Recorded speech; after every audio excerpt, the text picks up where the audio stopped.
उन्होंने उसके ठंडे खून में गोली मारी। इसलिए नहीं कि वो ब्राह्मण, क्षत्रिय, वैश्य या एससी था। उन्होंने उसे उसकी नवविवाहित पत्नी के सामने गोली मारी। इसलिए नहीं कि वह कन्नड़, तमिल, हिंदी, उड़िया या बंगाली बोलता था। उन्हें इसकी परवाह नहीं थी कि वह भाजपा का मतदाता था, कांग्रेस का मतदाता था या फिर सपा का मतदाता था।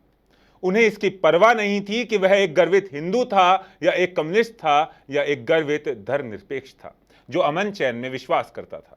उन्होंने हर उस निर्दोष व्यक्ति को केवल इसलिए मारा क्योंकि वह एक हिंदू था और वो मुसलमान थे। उनके लिए हर मारा गया व्यक्ति काफिर था और यही एकमात्र सच्चाई है। पहलगाम में आतंकवादियों ने 26 लोगों को उनके मजहब की जानकारी लेकर मार डाला। मारे गए सब लोग हिंदू थे, मगर मारने वाला कोई भी मजहब नहीं था। भारत में सिर्फ मरने वालों का ही मजहब होता है, मारने वाले सिर्फ आतंकवादी होते हैं। आजादी के बाद हमको यही सिखाया गया है कि आतंकी सिर्फ आक्रांता होते हैं, जान लेना उनका मकसद होता है और उनकी कोई जाति नहीं होती।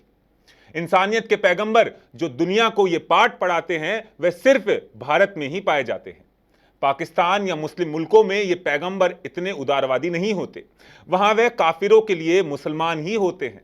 भारत में यदि कोई योगी ये कह दे कि उत्तर प्रदेश में हर दुकानदार अपनी दुकान के सामने अपना नाम और जाति लिखेगा तो हमारा देश का मुसलमान बुरा मान जाता है। उदारवादी चोलेबाज भी उनकी पैरवी पर उतर आते हैं। योगी का धर्म सहिष्णुता का विरोधी कह कहकर कोसने लगते हैं। हिंदुओं को मजहब पूछकर सामान खरीदने का हक नहीं है, अलबत्ता आतंकवादियों को मजहब पूछकर जान से मार देने का हक है। यहां आतंकवादी मुस्लिम नहीं होते, भले ही वह कलमा नहीं पढ़ पाने वालों को गोलियों से भून दे। यह भी देखिए कितना उदारवादी सोच है।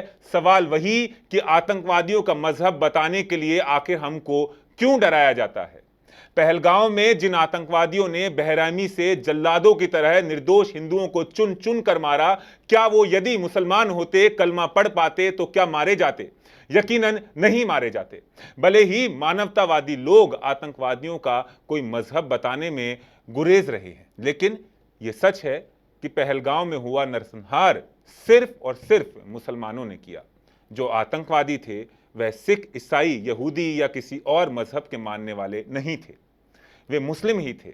जो लोग कहते हैं कि आतंकवादियों का कोई मजहब नहीं होता, उन्हें मैं ये बता दूं कि श्वानों का भी कोई मजहब नहीं होता। काटना जिनकी फितरत में हो उनका धर्म तो काटना ही होता है।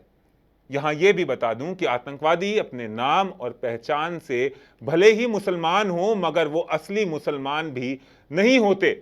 ऐसे लोग जो अल्लाह को मानते हों मगर अल्लाह की नहीं मानते, वो मुसलमान कैसे हो सकते? मेरा मानना है कि जो अल्लाह को मानते हों और अल्लाह की भी मानते हैं, वो ही असली मुस्लिम होते हैं। वो कभी पहलगांव जैसे किसी भी नरसंहार को मानवीय नहीं मान सकते। यदि भारत जैसे शांतिप्रिय देश में इसी तरह से नरसंहार होता रहा तो हमको भी नए अर्थों में मजहब की परिभाषा बदलनी पड़ेगी। हमको भी संविधान में आतंकवादियों के लिए अलग मजहब की व्याख्या तय करनी पड़ेगी। अब यह नहीं चलेगा कि आतंकवादी हिंदुओं का मजहब पूछकर गोली मारें और हम बड़े गर्व से यह कहें कि हम हिंदू हैं। हमें अब से आतंकवादियों का मजहब भी जानना है और पूछना है, और उनसे यह भी पूछना होगा कि मरने वालों का मजहब अगर हिंदू है तो मारने वालों का क्या मजहब है।